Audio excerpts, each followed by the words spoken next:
Okay, welcome back to Lenz's Comic Corner, Classic / Non-Classics. This is episode number 2776 and Doubleshot number 2670. I got some stuff for Nightwing, Green Arrow, and Analyst for the Question. First, let's talk about Nightwing.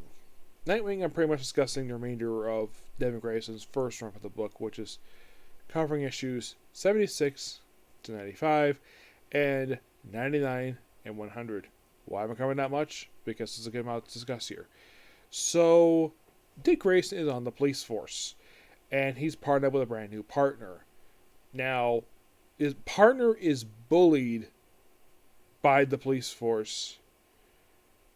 Like, the reason? It's implied he might be gay. They don't really go into it at all. Dick Grayson tries to get him run up, and nothing comes of it at all. Blockbuster plays a role in some of these issues early on. Tarantula, throughout these issues, prior to we'll discuss in a bit, is really trying to seduce Nightwing so badly. And the relationship itself reminds me a little bit of what's going on in Monday Night Raw, where Liv Morgan is trying to seduce Dominic Mysterio. Like, it is so similar. And then, of course, his real girlfriend shows back up again. So,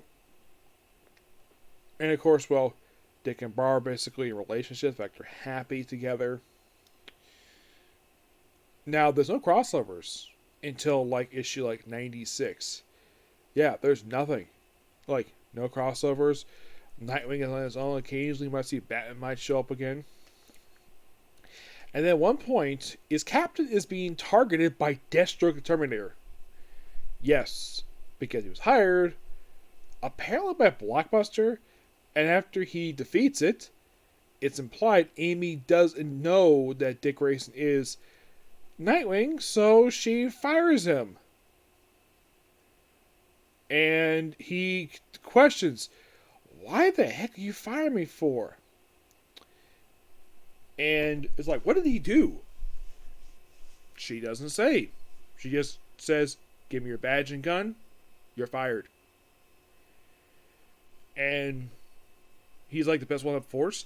Like, is higher ups. Also, it's revealed Tarantula killed the police chief. Yep. And there was another detective killed by Nightwing. According to Chuck Dixon, this character is based upon the extreme. He's partially inspired by Rob Liefeld. Yes, Chuck Dixon admitted on his podcast that this character is inspired by Rob Liefeld because of extreme stuff happened in the 90s. He doesn't do much in issues. Also, the guy who was so Reinhardt was killed by Tarantula. So Nightwing is just basically doing his own thing without a police force. Like, he's asked to come back, but Amy refuses to rehire him for reasons unexplained. And then at one point, like, also this happens just after, like, he gets fired just after he's wounded by Deathstroke. And apparently he did not know the fact he was wounded. I'm thinking, like, he should get time off, not be fired from his job because he got shot by Deathstroke. Yes. So, at one point, there's a bomb threat on the police department implied by, apparently the bomb, the thing will be blown up by Blockbuster. And then, of course, Nightwing tries to take down Blockbuster. And then, of course, we have stuff that leads into the issue 93. In issue 93, Nightwing has a conversation with Blockbuster in the stairwell of Blockbuster's building. They fight for a while, and then Blockbuster is shot by Tarantula. And Nightwing is covered in his blood. So he basically walks to the roof, very distraught at the fact that murder has happened right in front of him. So Tarantula thinks it's a good time to have sex with him on the roof. Yes, basically, fans have called out Devin Grayson on this. Devin Grayson has said something else. Basically, what happened in this scene is that Tarantula raped Nightwing. And Devin Grayson has frequent flashbacks in the book up until issue 99, of where we get sort of like extended details of what happened when Tarantula decided to rape Nightwing. Let's basically expand it in black and white flashbacks. Yeah, she thought this was a good idea to do. Now, fans have pointed out to her this is rape. She said non consensual sex, which that is rape. And get this, Tarantula was never arrested for this. She was mentioned later on, so we'll get that. Excuse me. So, then right after this issue, like, aside from the flashbacks of the scene, it's like Tarantula is basically treating like Nightwing like he's basically her boy toy. And that's kind of how the relationship is, even during War Games, which happens in issues 96, 96, and 98, which I'm not discussing because those were in War Games.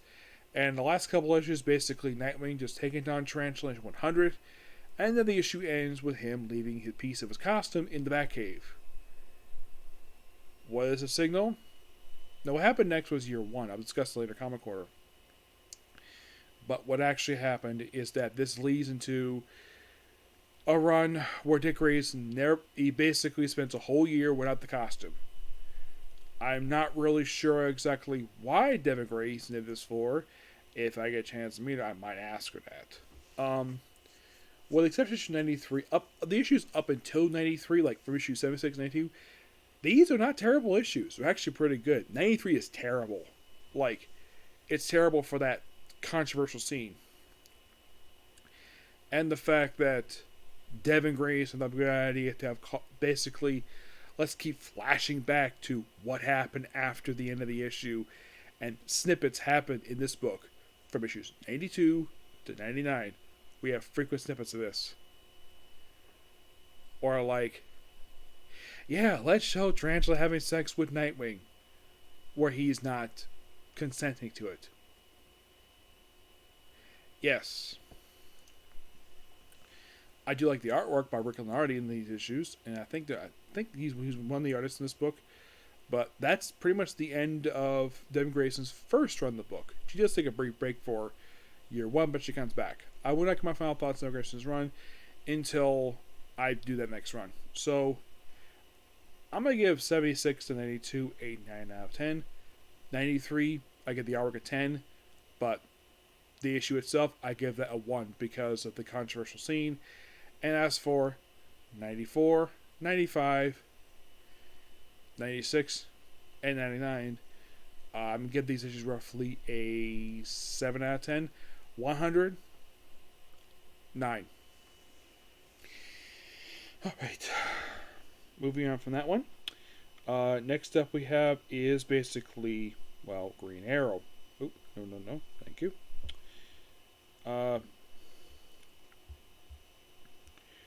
Now for Green Arrow,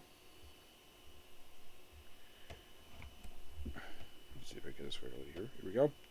Now this goes part 2 of this thing. Now, Green Arrow. The first thing was for Green Arrow in the question. Hold on, I gotta be right back.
Okay. Oh, come on, seriously. Oh, sorry about that. Had to use the bathroom. So, basically, so with annual number one for Green Arrow, well, basically for the annuals were, well, for Green Arrow and the Question, well, Question had two annuals and they crossed over Green Arrow for the, well, now the reason why now I'm discussing these because these annuals for Green Arrow, the first three, are collected in the Question Omnibus. But as for annuals 4, 5, and 6, no trades for them. Nada. Zip, zilch. Okay. So, alright.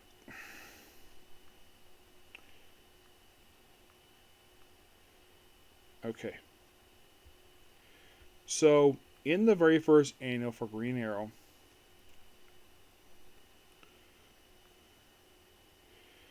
it's basically there's a Green Arrow's dealing with a vigilante. Of course, you have Black Canary here out of costume. Yes, in the series, at least Denny O'Neil does recognize what's happening in the book because he probably would have written it where Black Canary used her canary cry.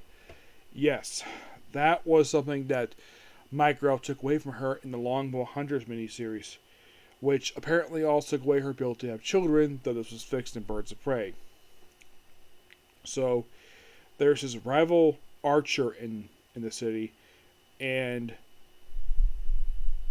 basically there's this guy also who's an acquaintance of, like, Shiva, I believe so, and, yeah, it's basically, well, Green Arrow deal with the serial killer throughout the book.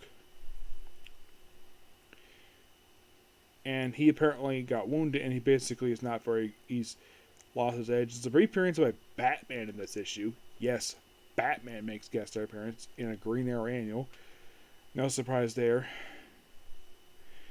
For something called Fables, it's just, they even have it where Black Canary looks like she got into a fight. Yep. And then Green Arrow fights the guy. And he's defeated. Okay, and then moving on to the first annual for the Question, first of two annuals, which in the original trades for Question, DC didn't collect these annuals. I don't know why. It's weird. Now, in the case of this annual, starts at Ventura. Sorry about that.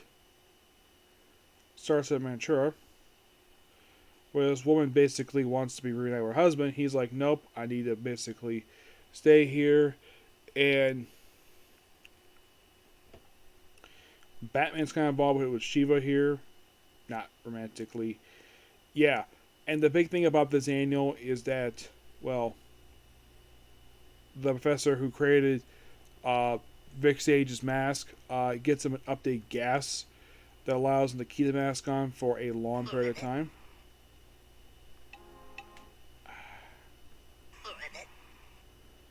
Keep the mask on for long. Basically, take it off whenever it doesn't immediately fall off per se. Then, of course, the guy's attacked by some thugs. Of course, they're dealt with. And Shiva helps Vic Sage out with dealing with these guys. Come on, stop it. Thank you. Yes. Batman's kind of loosely involved here. Yeah, it's basically it's what the book says. It's a different question. It deals what goes in the book right now, so there's that. Really interesting annual. Moving to annual number 2, which was the last ever annual release for the book. This is another crossover with Green Arrow. This time with annual number 2. Where Vic Sage is basically in his classic attire. Fighting some thugs, and of course getting involved with Green Arrow, gets caught up in all this stuff here.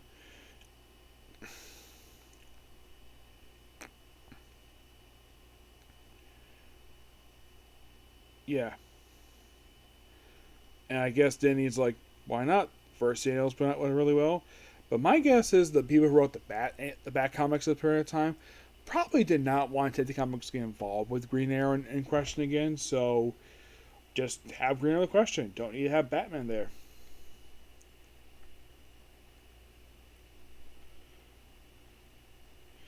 And then we continue on to the second annual for Green Arrow. Yes, which with the second annual conclusion for Question, he has no more annuals. As for annual number 2 for Green Arrow, we pick up right where Question number 2 leaves off. And I believe it's this annual here or the following annual has a guest appearance by the original Black Canary. Mm-hmm. And she does not meet her daughter's boyfriend in this book. Nope. Fights some other thugs. Lots of street stuff here. It's like Denny writes this in the style of basically what Mike Grohl was doing at this point in time. He definitely did not want to ignore what's going on in the book. At least he paid attention. Mm-hmm. Yes.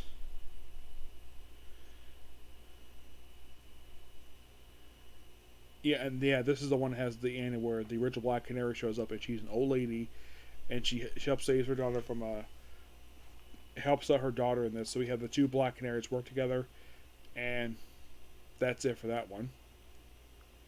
Move on to annual number 3, which here's the interesting thing that comes in this annual. Two things. Number 1, this was the last annual for Green Arrow written by Denny O'Neil, and this annual served as an epilogue to the Question ongoing series. That's kind of what this book was.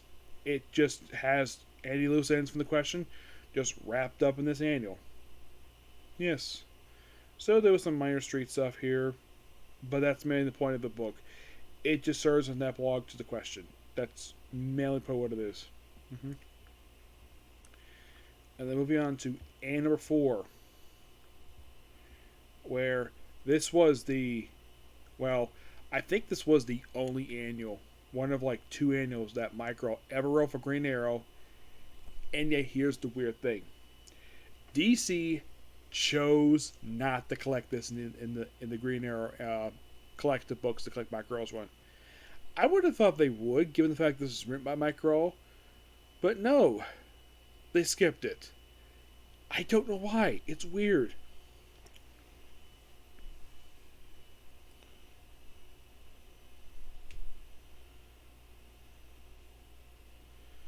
It's like the whole thing is like Green Arrow is like a regular archer in this book, and he kind of like does like it's like a fairy tale type of story. But it's a really good annual. Love the artwork though for this one. And I believe this was also the last annual to. This was probably the book's only annual that didn't feel like it crossed over like another book per se. That would not be the same with number 5. And number 5, this was now 4 was an annual written by, of course, Mike Grohl. This is not written by Mike Grohl. This is written by Sarah Von Bram, but the artwork is done by somebody who actually has done Green Arrow in the past, Trevor Von Eden. Yep. The whole thing of this book is that Eclipse Argus within, where Black Canary gets possessed by Calypso, and Green Arrow and Batman have to work together to free her from Calypso. That's kind of what this book is, and it kind of leads into the finale for Eclipse Argus within, and then comes annual number 6, the only other annual Mike Grohl wrote for the book, and it's part of basically one of the worst storylines in DC comic history, Bloodlines. Yeah, Mike Grohl doing the writing here with Mike Collins on the artwork. The story is called Lust Be a Lady at Night. Lady at Night. It is just Green Arrow getting involved with the Bloodline stuff. And I think this may have came out toward the end of Mike Grohl's run, but that's kind of what the book is. Now, I would talk about number 7, but that annual was done by Chuck Dixon, so I'm going to save that for another video.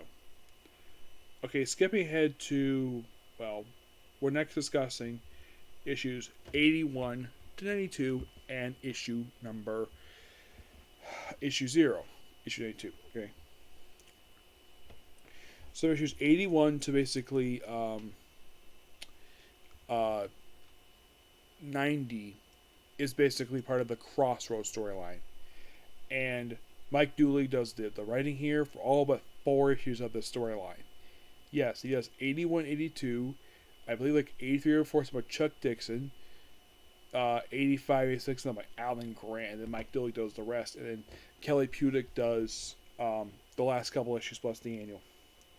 So Green Arrow has left Seattle. He is basically going Crossroads. And the best way to describe this storyline is just Green Arrow getting reintroduced into the DC Universe after Mike Grell kind of basically put him in one city and just have him very, very rarely interact.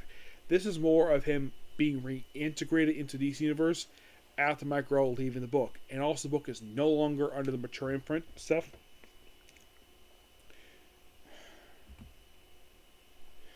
And also we have him team with various superheroes. In the case, this one he teams up with Brainwave Infinity Incorporated for these first 2 issues. Yep. Actually, that's that it is Atom Smasher. Mm-hmm. And he does this with the first 2 issues of this.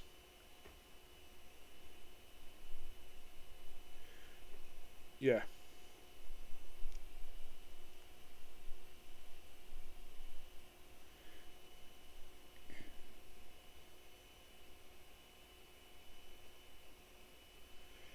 Yeah. So, yeah, Atom Smasher 81. Nobody in 82 per se. Well, not exactly, no. Because I think at the end of this one here. Not this one, I think it's the next one. So, in issues 80, 83, 84, he teams up with the Huntress. Yeah, 2-parter, 2 issues done by Chuck Dixon.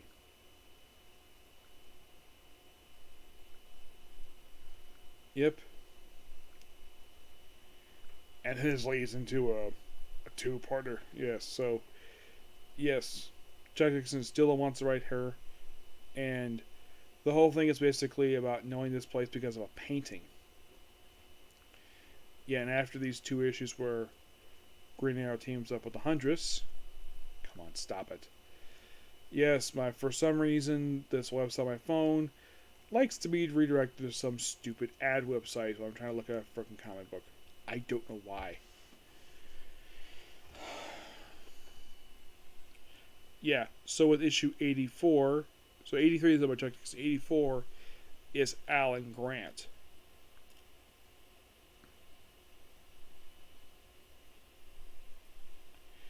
And also, Green Arrow's got an eye patch in disguise. And then by the end of the issue, he runs a Deathstroke. Yep.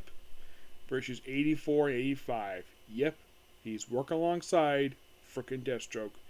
And I think, if I remember correctly, I think it's ongoing series. I think this was either just before or just after he got his own solo book by Mark Wolfman. I think this also was technically the first time Green Arrow was ever had Deathstroke guest star in this book. Now, people might be mistaken for the fact that, because Deathstroke showed up in the show, maybe he was a recurring villain for Green Arrow in the comics. Not really. I think he was more enemy for Nightwing and Batman than he was. So, in issue 86, he teams up with Catwoman. Oh yeah, and this issue and by the way, this issue is done by the regular create. Well, the 86 is done by, get this, Doug Moak and Jim Ballant, who are the creative team on Catwoman. This came out in 94. So yeah, basically when they wrote the book this period of time. So yeah, let's have them basically have Catwoman team with Green Arrow for an issue. Now, does she pop up in 87? I don't think so.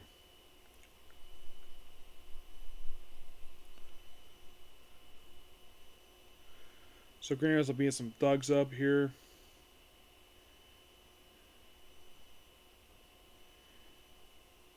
Is there any like team up characters team up here? Not really.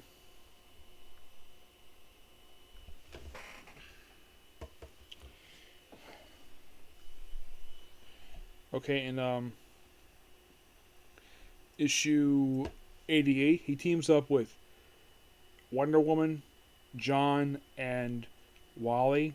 I think this was the just. Oh, yeah, this is basically Kevin Dooley with Jim Perry on the artwork. This is basically like some JSAers.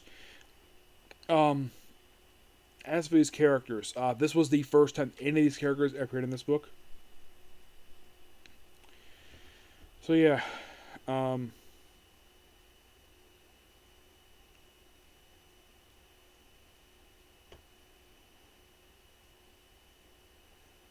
yeah, and also yeah, we've Guy Gardner. So yeah, we have jail. We have the JLI stuff here.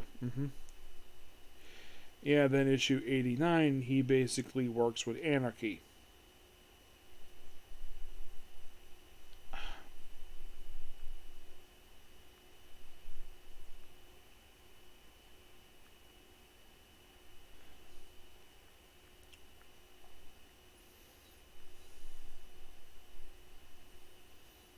Yep. What I should point out, though, is an Alan Grant character, but yet Mike Dooley writes in this issue. This will be the first of 2 times Anarchy appear in Green Arrow. The airtime will be in issue 51 of Green Arrow Volume 3.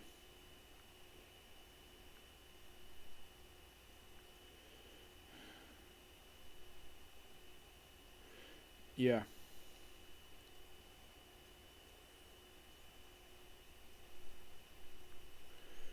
Then we move on to issue 90, which is the finale for the Crossroads stuff.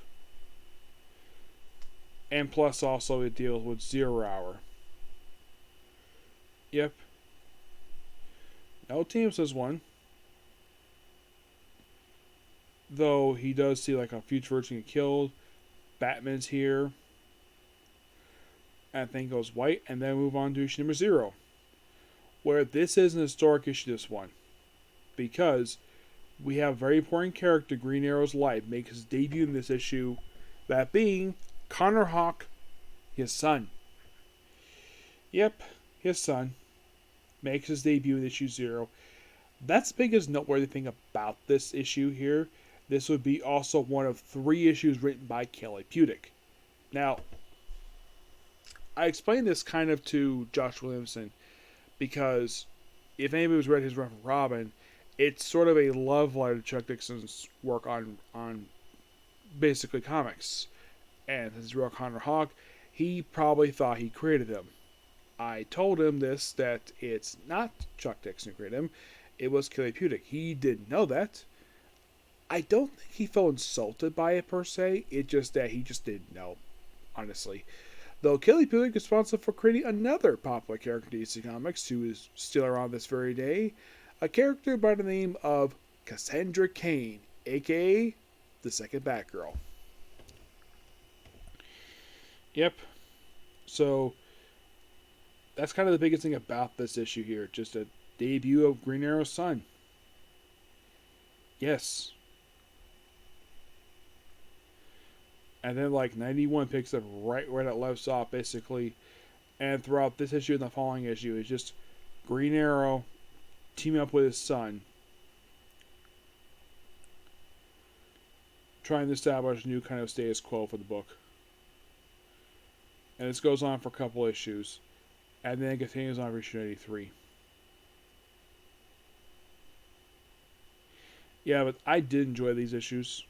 Plus, Eddie Fires is back here. Why is Eddie Fires back in the book this period of time? Probably because Chuck Dixon wants to use him. Yes. This is also, here's a little fun fact, this is also the first issue of Green Arrow where it features Eddie Fires, and it's not written by Mike Grell. Nope. Because every time prior to this, every time he shows up, Mike Grell writes the issue. So, yeah, Eddie Fires is back, and at one point the book actually punched the guy for just looking at him without his mission. Yes. Seriously. And then the book ends basically with like some advertising for something. it's like you read this like was Killy Felix supposed to stay in the book longer? I haven't heard anything about that. So Chuck Dixon takes over issue 93 and stays book into the final issue, which was 136. Why was the book ended at the period of time? The rumor I heard was low sales, and also Kevin Smith was taking a book for its relaunch. Yep. But for these Green Arrow issues, I'm going to give the annuals, the question annuals, I'm going to give basically a 9 out of 10. As for the annuals for Green Arrow, I give pretty much them a 9 out of 10. I don't think they were bad. Not really. Like, okay, so the first 3 annuals are collected, but annuals 4 through 7 are not collected. That doesn't make any sense to me at all. Not like. Now, the reason why I stopped at 92 was because 93 starts with Chuck Dixon's run. And that's quite interesting. Yep. But yeah, that's basically a particular view. Please be sure to like, comment, subscribe, turn notifications, and do not hit the dislike button. Oh, tomorrow I'm going to do Magic Ranger. And probably our comic corner too, okay?